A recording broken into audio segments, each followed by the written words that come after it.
বিশ্বজুড়ে যখন যুদ্ধের দামামা বাজছে, ঠিক তখনই খোদ আমেরিকার হৃৎপিণ্ডে আঘাত হানল অদৃশ্য শত্রু। ঘড়ির কাঁটায় তখন সকাল ৯টা। টেক্সাসের পোর্ট আর্থার এলাকার আকাশ হঠাৎই চিরে গেল এক বিকট বিস্ফোরণে। কেঁপে উঠল মাটি, ভেঙে পড়ল ঘরবাড়ির জানালার কাঁচ। মুহূর্তের মধ্যে কালো ধোঁয়ায় ঢেকে গেল ভ্যালোরো তেল শোধনাগার। কিন্তু এটি কি কেবলই দুর্ঘটনা, নাকি কোনো গভীর ষড়যন্ত্রের প্রথম ধাপ? টেক্সাসের এই ভ্যালোরা শোধনাগার মার্কিন অর্থনীতির অন্যতম প্রধান স্তম্ভ। প্রতিদিন এখান থেকে প্রায় ৩.৮ লক্ষ ব্যারেল জ্বালানি উৎপাদিত হয়। বিস্ফোরণের তীব্রতা এতটাই ছিল যে ১৭ কিলোমিটার দূর থেকেও তার শব্দ শোনা গিয়েছে। ট্রাম্প প্রশাসন একে সামান্য দুর্ঘটনা বলে ধামাচাপা দিতে চাইলেও দুদে গোয়েন্দাদের কপালে এখন চিন্তার ভাঁজ। আমেরিকার জ্বালানি ভাণ্ডার কি তবে এখন শত্রুর নিশানায়? টেক্সাসের আগুনের রেশ কাটতে না কাটতেই ১৫০০ কিলোমিটার দূরে জর্জিয়ার ঐতিহাসিক ফ্লয়েড কাউন্টি আদালতে নামল বিপর্যয়। ভরদুপুরে বিচার প্রক্রিয়া চলাকালীন হঠাৎই দাউ দাউ করে জ্বলে উঠল শতাব্দীর প্রাচীন ভবনটি, যেখানে ছিল কর কমিশনারের গুরুত্বপূর্ণ সব নথিপত্র। চোখের পলকে তা ভস্মীভূত হয়ে গেল। একের পর এক এমন ঘটনা কি কেবলই কাকতালীয়? গোয়েন্দা সূত্রের খবর, এই দুই বিধ্বংসী অগ্নিকাণ্ডের নেপথ্যে থাকতে পারে ইরানের স্লিপার সেল। স্লিপার সেল হল এমন এক নাশকতামূলক গোষ্ঠী যারা সাধারণ মানুষের ভিড়ে মিশে বছরের পর বছর স্বাভাবিক জীবনযাপন করে। তারা প্রশাসনের নজরে আসে না যতক্ষণ না তাদের কাছে হ্যান্ডলার মারফত সক্রিয় হওয়ার গোপন নির্দেশ আসে। গত ২৮ ফেব্রুয়ারি ইসরায়েল ও আমেরিকার যৌথ অভিযানে নিহত হন ইরানের সর্বোচ্চ নেতা আয়াতুল্লাহ আলী খামেনেই। পারস্যের এই শিয়া নেতার মৃত্যুতে তেহরান যে বদলার আগুনে ফুঁসছে তা কারও অজানা নয়।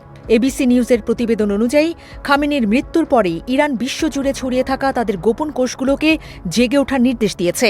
মার্কিন গোয়েন্দা বিভাগ ইরানের একটি গোপন বার্তা হাতে পেয়েছে, কিন্তু তার সম্পূর্ণ পাঠোদ্ধার করা সম্ভব হয়নি।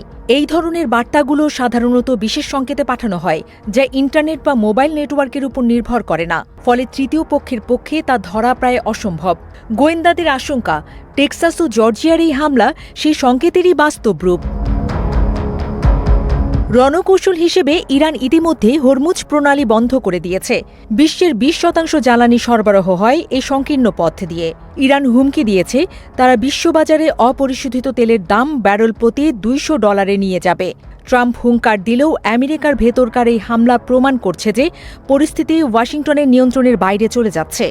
বিশেষজ্ঞদের দাবি, ইরানের এই স্লিপার সেল আমেরিকার যে কোনো স্তরে থাকতে পারে, ছোট ব্যবসায়ী থেকে শুরু করে FBI অফিসার বা সামরিক আধিকারিক।